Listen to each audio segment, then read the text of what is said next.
Bonjour à vous tous, bienvenue. Aujourd'hui, nous sommes à la Casa d'Alpaga, sur le rang Saint-Édouard à Saint-Jean-sur-Richelieu. Nous allons rencontrer un des propriétaires, Éric Dion, qui va nous parler de tous les services qu'ils sont prêts à apporter à nos citoyens. Mon nom est Suzanne Gauvin. Bienvenue à Studio Saint-Jean. Ici Louis Lemieux, votre fier député de Saint-Jean. La chaîne télé que vous regardez en ce moment, c'est Studio Saint-Jean, la chaîne télé de votre député au service de la communauté. C'est tout simple, c'est pour nous permettre de communiquer plus et de communiquer mieux. Parce qu'en communiquant davantage, on peut mieux travailler ensemble. Et vous pouvez en faire partie en devenant membre de l'équipe d'animation qui est bénévole ou en nous suggérant des sujets ou des invités. Vous nous écrivez à production à commercial studio-saint-jean.tv.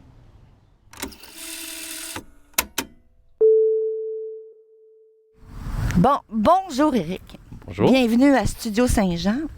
On est rendu à la Casa Alpaga, qui est votre propriété. Oui. Et les alpagas qui sont autour de nous sont vos animaux. Comment vous êtes arrivé à choisir plus l'alpaga plutôt qu'un autre animal comme élevage? C'est à cause d'une visite, en fait. On a toujours voulu travailler avec les animaux. On cherchait un projet à faire à la maison. On a déjà, dans le passé, essayé de travailler avec des chiens, mais le zonage ne le permettait pas. Et puis, un jour, ma copine m'amène dans une ferme d'alpaga, puis on est ressorti de là totalement séduit. Oui. Il y a de quoi? Et on s'est dit, ben pourquoi pas essayer un projet avec les alpagas.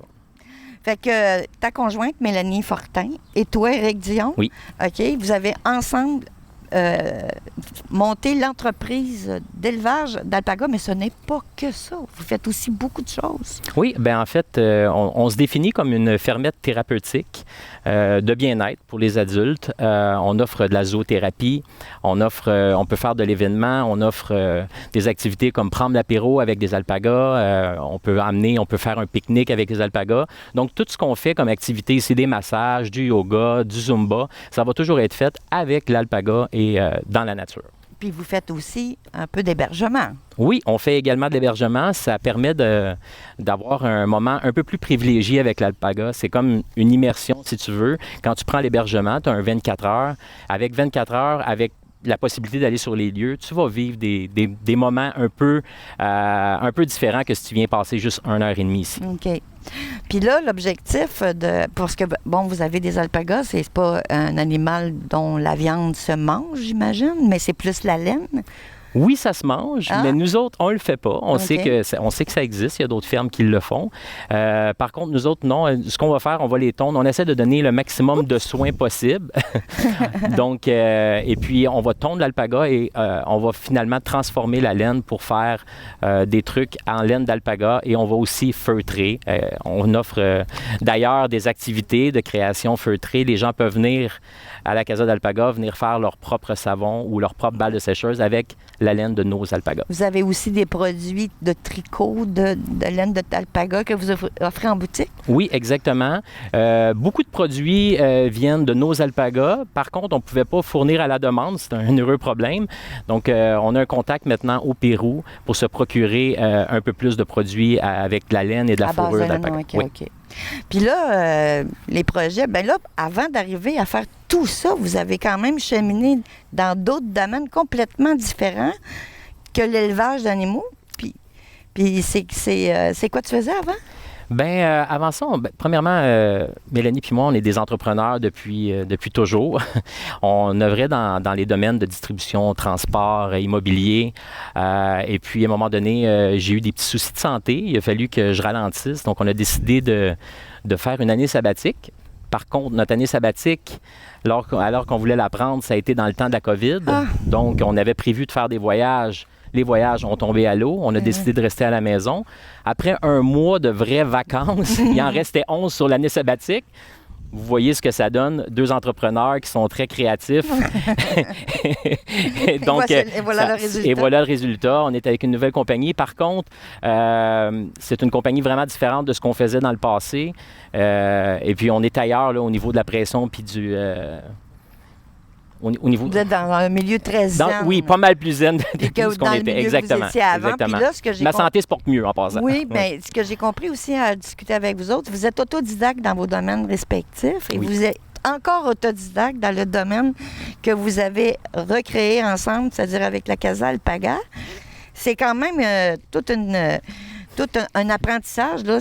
Qu'est-ce qui vous a aidé à acquérir toutes les connaissances que vous avez pour prendre soin des alpagas? Bien, évidemment, en étant autodidacte, on s'est beaucoup informé avec l'Internet. On est rentré dans des groupes, dans des forums de discussion, des alpagas, des lamas, tout ça.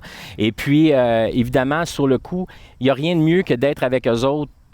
Nous autres, tout le long qu'on faisait le projet, dans le fond, ils étaient avec nous. Donc, avec eux autres, c'est de l'observation à journée longue. On a appris beaucoup avec eux. Ils ont toute une personnalité différente, Oui. de la façon de se comporter. Donc, Parce que puis on continue d'en apprendre. Là. On continue de lire tout ce qu'il y a par rapport aux alpagas. On est toujours en train de vous êtes en contact s'informer. aussi avec l'association Les Exactement, des Alpaga du Québec. OK. Oui. Puis qu'ils vous donnent aussi des contacts et des informations, j'imagine. Oui, tout à fait. Puis au niveau de vous procurer des alpagas, c'est par l'Association Québec que vous avez réussi à... Non, en fait, on ne connaissait pas Alpaga Québec OK. avant le projet. Donc, quand on est allé visiter la fameuse ferme d'alpaga qui nous a donné envie d'en avoir chez nous, OK. tout bonnement, un mois et demi après, sur les médias sociaux, on a vu un petit troupeau qui était à vendre. Ah. On est allé visiter, on est allé voir. Au début, on voulait juste en avoir un. On a appris que l'alpaga est un animal grégaire. Ils ont besoin d'être 3 et plus. De toute façon, la dame qui avait le troupeau voulait vendre le troupeau au complet. OK. Donc, on est ressorti de là en se disant, ben non, ça ne sera pas pour nous. Puis finalement, 1 heure plus tard, Ah, vous aviez déjà on a pris la décision de les prendre les 15. Aïe, Et aïe, aïe. puis, une semaine plus tard, il était chez nous. Ah. Donc, quand on dit qu'on a appris sur le tas, on a appris Ben sur là, puis là, est-ce que vous étiez toutes prêts à ménager comme ça pour les recevoir? Non, ben non, au début, c'était pas mal plus petit. On a agrandi avec le temps, on a agrandi nos abris aussi. Donc, on a fait ça vite. Là. Quand on a su qu'il s'en venait dans une semaine, on a montré l'abri, on s'est informé à savoir tout ce qu'il fallait faire pour être sûr qu'il manque de rien. Donc, puis après ça, on a juste amélioré la situation au fil du temps. Là, ça fait 2 ans et demi qu'ils sont ici. Donc, ce que vous voyez aujourd'hui, évidemment, ça fait 2 ans et demi qu'on travaille pour améliorer leur situation. J'ai trouvé ça intéressant sur votre site. J'ai vu que vous offriez des services de zoothérapie Oui, dans des buts thérapeutiques. oui, exactement. Puis pour aider les personnes ayant différents problèmes de santé physique ou mentale, puis que c'est bien encadré par Mélanie qui est déjà reconnue de façon professionnelle. Oui, exactement. Dans vos services de thérapie, vous n'avez pas que l'alpaga comme zoothérapie, vous avez aussi d'autres animaux. Oui, on utilise aussi les poules, parfois les chiens, parfois les chats. Puis, selon le type de service thérapeutique que vous avez besoin, vous offrez un plan d'intervention Oui. à la personne à laquelle l'animal va lui être associé selon ses besoins. Oui, exactement. C'est adapté aux besoins de la personne qui va venir Puis ici. ça, c'est grâce avec les services de zoothérapie dont la zoothérapeute va établir avec la personne Un plan d'intervention. qui va lui attitrer un animal qui va lui apporter les besoins nécessaires Exactement. en fonction de sa thérapie. Oui.